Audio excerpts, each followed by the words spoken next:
Tuhan berkali-kali mematahkan omongan pria ini pada hari kiamat, karena dia berjanji kepada Rabb-Nya berkali-kali bahwa dia tidak akan meminta sesuatu darinya selain apa yang telah Tuhan berikan kepadanya.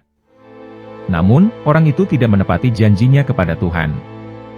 Kisah pria ini adalah penghuni surga yang terakhir keluar dari neraka sebagaimana hadis Nabi Muhammad yang diriwayatkan oleh Abu Hurairah radhiyallahu anhu.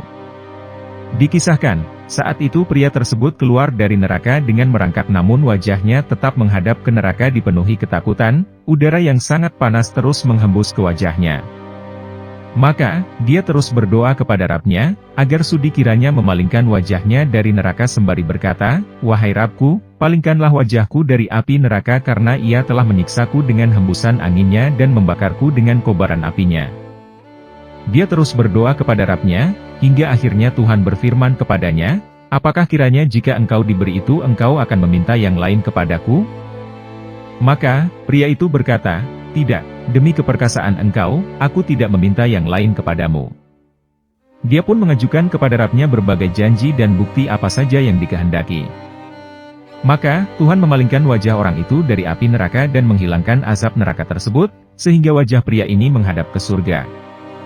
Pria ini pun akhirnya menahan lisannya sebagaimana yang dikehendaki Tuhan untuk diam. Dia mengingat semua janjinya bersama Rabb-Nya untuk tidak meminta kepadanya selain apa yang telah diberikan sebelumnya. Setelah selamat dari neraka, pria ini tetap berada di atas tanah lapang antara surga dan neraka. Dia begitu kegirangan dan bersukaria lantaran sebentar lagi dia akan menjadi penghuni surga, sehingga mendorong dirinya kembali berdoa kepada Tuhan untuk didekatkan ke pintu surga. Lantaran tak menepati janjinya, pria itu ditanya oleh Tuhan, "Bukankah engkau telah berjanji bahwa engkau tidak akan meminta apapun kepadaku selain yang telah diberikan kepadamu sebelumnya?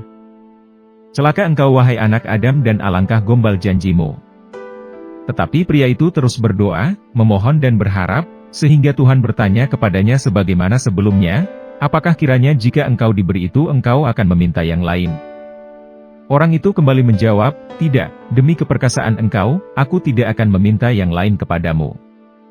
Dia pun mengajukan kepada Rabb-Nya berbagai janji, hingga pria itu dibawa ke pintu surga. Ketika dia berdiri di depan pintu surga, pandangannya tertuju kepada segala kesenangan dan kebahagiaan yang ada di dalamnya. Dari seberang pintu surga, dia melihat sungai-sungai yang mengalir, taman-taman yang lebat, dan mencium keharuman semerbak aroma udara yang sangat sejuk yang berhembus, juga melihat para penghuninya bergelimang nikmat. Kendati demikian, pria itu berupaya tetap diam sebagaimana janjinya kepada Tuhan untuk tidak lagi meminta apapun.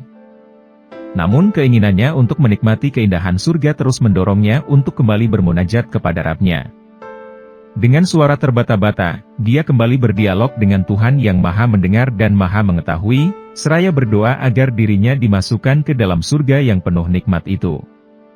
Saat itu, Tuhan kembali berfirman kepadanya, "Celaka engkau wahai anak Adam dan alangkah gombal janjimu." Mendengar hal itu, dia kembali berkata kepada Tuhan yang Maha Perkasa, "Walai Rabb-Ku, aku pasti tidak akan menjadi makhluk-Mu yang paling sengsara." Hingga pada akhirnya, Tuhan mengabulkan doanya dengan berfirman, "Masuklah ke dalam surga." Dengan demikian, maka cita-cita orang itu menjadi kenyataan sebagai penghuni surga.